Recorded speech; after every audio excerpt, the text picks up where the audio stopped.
you feel tired, when you feel overwhelmed, when you feel resistance, it really is time for you to say, all right, so here I am, I wanted this, I lined up with it, and I got it, and now here I am with more to do than I comfortably want to do.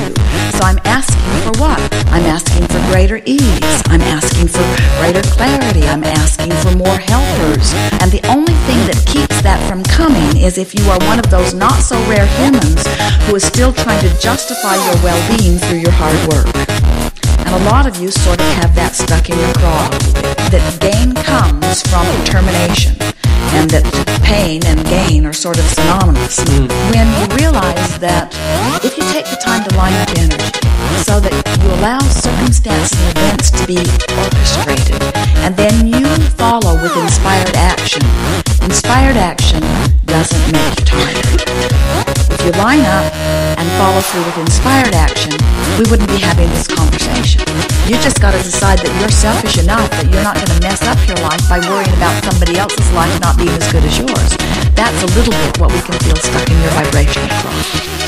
So what we said to you is you get lots of time back by leveraging it by flowing energy. A little more visualization. And we're not talking about a lot. We're talking about an extra 10 or 15 minutes of easing into the day, drinking some warm water, relaxing in a chair, breathing deeply and basking can set the day into really good timing. But when you hit the floor running in an attitude of, I've got so much to do, I've got so much to do, now you don't leverage your time in the same effective way. And the more you bask and the more you appreciate it and the more you acknowledge how well it's going, the better it goes. Will you always be busy? We think so. But there's a difference between productivity from a state of alignment and productivity from a state of misalignment. So productivity, there's productivity in the flow and there's productivity not in the flow. And when you get in the flow, you never say, stop the flow. You never say, I don't want any more of this.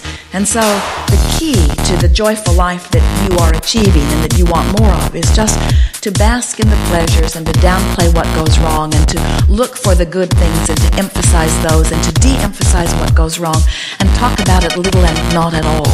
And before you know it, you find yourself taking time out of the equation, you take dollars out of the equation, you take action out of the equation, because you begin to discover that no matter what you do, you can't stop the momentum of your successful life. You can't make a mistake, you can't mess it up. In other words, what you do becomes irrelevant to the creativity because the creation was never about your action, it was about the alignment of energy.